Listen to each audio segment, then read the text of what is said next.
Hi, everybody. Welcome to the Glenn Kuiper Show and to our Giants Braves series recap video, where we look back into 3 games from this series, what we liked, what we didn't like, kick around each game just a little bit. We've been doing this lately. We like to do the recap videos. Kind of fun to look back at what happened in the series, and we will do that with this one, where the Giants take 2 out of 3 from the Atlanta Braves. So our recap video is brought to you in part by the Kehrig Real Estate Team. For trusted local guidance from a team that truly knows Bay Area real estate, contact the Kehrig Real Estate Team, 925-548-4132, or check out their website at kehrigteam.com. We're also brought to you by the new Original Joe's in Walnut Creek, place to be.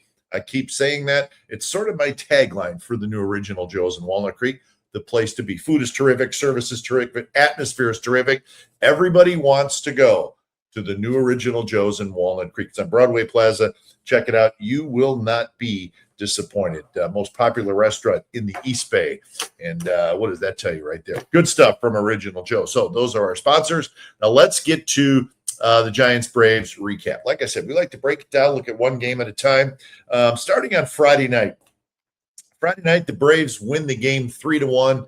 I was at the ballpark, watched the game closely, and I'm going to spend a little more time on this game just for the reasons of how important mistakes can be at the big league level and how it separates the good teams from the bad teams, and how it usually is the deciding factor in the outcome of a game. And I just thought Friday night, to me, was a perfect example of that. And that's why I wanted to spend some time on the Friday night game. Again, the final score was the Braves 3 and the Giants 1. Now, follow me on this. And I think when I'm done talking about game 1 of this series, you'll understand a little bit better what I mean here.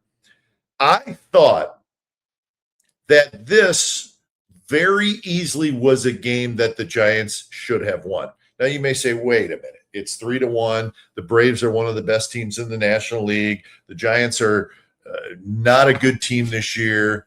Do you really believe that? And I think if you look at it closely, which we're going to do, you may agree with me.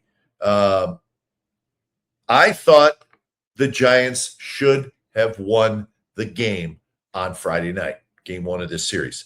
Mistakes cost them. The Braves didn't make any mistakes, but they're just simple mistakes, I thought. Let's take a look at this. Very first inning, bottom of the first inning, Luis Ariz at second base with a leadoff double, and he tries to go to third on a ground ball to short, and he's thrown out. That's a base running mistake. Takes a runner out of scoring position. If you don't try to go to third, Bryce Eldridge was the hitter. The ball was a little bit to the right of the shortstop. He had a move to his right, just a little bit, if I remember correctly. Would have been I think a shortstop makes a good throw. They're going to get Eldridge at first, but it wasn't a routine ground ball to short. I guess my point is that it's a base running mistake. You lose a base runner from scoring position. Now, then there's a diving play by Ozzie Albies. He makes the play. Keep that in mind. Keep that in mind when I'm talking about mistakes. Albies takes a hit away from Schmidt. This is all happening in the bottom of the first inning. Okay. Now, Rafael Devers does pick up the situation with an RBI double. Okay. But then the next hitter is Jung-Hoo Lee, and Kim, the shortstop, dives and makes a terrific play that takes an RBI hit away from Lee. So there was 2 great plays made. There was a base running mistake by Ariz, taking him off second base, getting thrown out at third base. That inning could have easily been a 2-run inning and maybe even a 3-run inning. But to the Braves' credit, they made a couple terrific plays that allowed the Giants to only score 1 run. But again, there was a base running mistake. No mistakes made by the Braves. Okay, now go to the second inning, top of the second inning. Trevor McDonald, the starting pitcher, a balk. Okay, Nobody was running. Well, all balks are bad, but it was just a balk. I mean, so the runner goes to second, and the very next guy, RBI single. So the point there is a mistake by the Giants put a runner in scoring position. The very next guy gets a base hit with 2 outs. Run comes in to score. That's a mistake by the Giants that cost them a run. I think that's a fair breakdown, right? Now, again, these situations, yeah, I mean, the Braves could have strung together 3-4 straight hits, even without the balk. Yeah, but the point is the mistake was made to make the inning much easier, and the Braves come through. That, to me, is giving the Braves a run. That's the way I think. And then in the bottom of the second inning, Heliot Ramos doubled off first base on a fly ball to center field. He went too far to second. Another base running mistake. You're just taking base runners off the bases. So again, think about the mistakes made and the plays made in this game and how it could have been different. Now, in the third inning, another mistake by the Giants. Luis Ariz on a double play ball throws the ball in the dirt. Double play is not turned. Runner not only is safe at first, but because the throw was in the dirt, goes into the dugout, the runner gets second base. Okay? It should have been a double play, nobody on base with 2 outs. A good throw, and it's a double play. The replay showed it wasn't even going to be close. But Ariz, who's got a very strong eye, he made a bad throw. Okay. And then the next hitter, Matt Olson, made an out. That would have been the third out of the inning. But because of the error, not only did it extend the inning, but it put a runner in scoring position. And then RBI single by Ozzie Albies with 2 outs. That is another run that a mistake by the Giants gave the Braves. Okay. So that's 2 runs. Now go to the 5th inning when Matt Olson hits a long fly ball to right center field, and Jung-Hoo Lee's playing center. For some reason, he kind of shied away right at the last minute, right near the wall, and the ball landed. I think it was absolutely a ball that should have been caught. If you guys remember the play, for some reason, he kind of went like this. I don't understand. It goes as a double.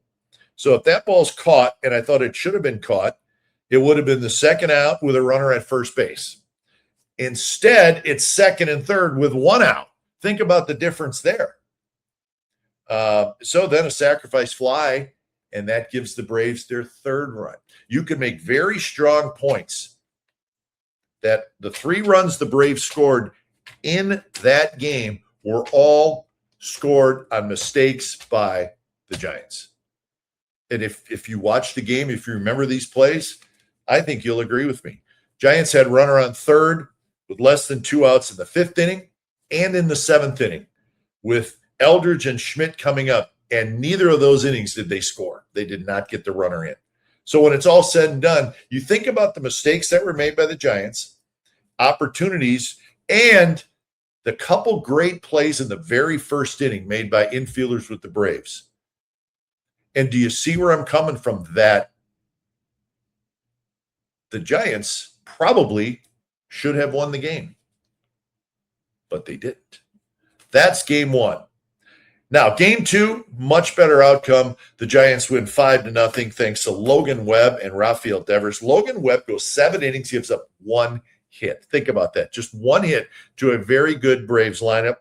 He has a real chance to be pitcher of the month in the National League, I think. His numbers for the month of June, 5 starts, 3-1, 0.71 ERA for Logan Webb in June. 3 earned runs in 38 innings. And I actually highlighted the number 38 as far as innings pitched goes. Think about that. 5 starts, 38 innings pitched. Almost 8 innings a start. In his 5 starts, he went 7 innings, 8, 8, 8, and 7. That's the Logan Webb we know. That's why you build around this guy. Terrific. And Rafael Devers, big damage, 2 homers, 4 RBIs, a solo shot, a 3-run homer.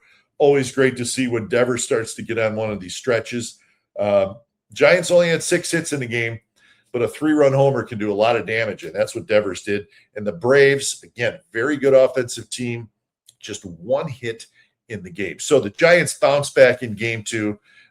Another terrific pitching performance by Logan Webb. They win by a score of 5-0. That gets us to the third and final game, the rubber game of the series on Sunday, and the Giants win it 3-2, pitching again. The story. The last 2 weeks, the Giants' starting pitching has been pretty good, led by Webb, and today, or on Sunday, Robbie Ray. Robbie Ray goes 8 innings on Sunday, 4 hits, 1 unearned run, 1 walk, 2 strikeouts. How about the month of June for Robbie Ray? I just gave you Webb's June numbers. Ray's June numbers, 5 starts, 4-0, 1.36 ERA. So those 2 guys, like we anticipated they would do from the start of this year, have settled in and settled down the starting rotation, and they were both terrific. Robbie Ray and Logan Webb, sensational, really, in the month of June. And I've said this many times, when you get good pitching, you automatically look like a better team. And Robbie Ray on Sunday, 95 pitches. And, just 1 walk and 2 strikeouts. And that, to me, was good news. You say, well, he only struck out 2. But the thing is he was getting early outs. And that allowed him to pitch deep into the game. That allowed him to get 8 innings in, only 95 pitches. That's a pretty good number for 8 innings. And we've seen Robbie Ray, he can get up to 90 pitches in 5 innings quickly because sometimes he walks a lot of guys. He's a walk guy, strikeout guy. But today, early outs, early in the game, and it allowed him to stay in there. And that was great to see. And here's what the theme of this recap is a little bit. The mistakes made today were made by the Atlanta Braves. 2 very, very costly errors, 2 throwing errors in the 6th inning, one by Riley, the third baseman, one by Albies, the second baseman. And that helped the Giants get 2 runs. And look what they won by, a 3-2 final score. So the defense let the Braves down today. The mistakes made were not made by the Giants. They were made by the Braves, and the Giants win the game. And listen, anytime you beat Chris Sale, that is huge. He is one of the best in the game. You saw it today. The guy is nasty, right? But he takes the loss, and the Giants win the series 3-2. Giants scored only 9 runs in the series, but they only allowed 5 runs. Tip of the cap to the Giants pitching staff. They've been better lately, especially the starting rotation. Who did what offensively in this 3-game series? Luis Arraez went 4 for 10, keeping his average well above 300 at 324. Bryce Eldridge was 2 for 7. He got the day off on Sunday in the series finale. Probably a good idea. Sale, tough pitcher. Eldridge has been struggling some. Give him a break. Get him ready to go in Arizona. Casey Schmidt was 1 for 8. Rafael Devers had the big series. He was 4 for 11 with 2 homers and 5 RBIs. Jung-Hoo Lee, a little bit quiet, 1 for 12. His average at 322 now. Willie Adames went 4 for 10, but Willie Adames left Sunday's game with some back spasms. So we'll see how that goes. He said he was going to get an MRI. So we'll keep an eye on that. Matt Chapman went 2 for 10. Victor Barracuda got a couple of starts in the game, in the series, I should say, and he was 2 for 6. So those are just some of the offensive numbers from the series for the Giants. So pretty good homestand. Giants win 2 out of 3 from the A's. They win 2 out of 3 from the Braves. And, of course, you can say, well, they let that one get away from the A's. But remember, they also came back with 2 in the ninth the night before against the A's. So all in all, a 4-2 homestand for the Giants. They're 12-12 in the month of June. And 13 games left before the All-Star break. So up next, it is a 3-game series against the Arizona Diamondbacks in Arizona. And I would say the Giants have a little payback for the Arizona Diamondbacks because Arizona has dominated the Giants so far this year. That is it for our Giants-Braves series recap. Hope you enjoyed it. We'll come your way Monday night with a pregame edition of the Glenn Kuiper Show. Get you ready for the Giants and the Diamondbacks game 1. That is when we will see you again. Hope you enjoyed the recap, everybody. I'll see you Monday night.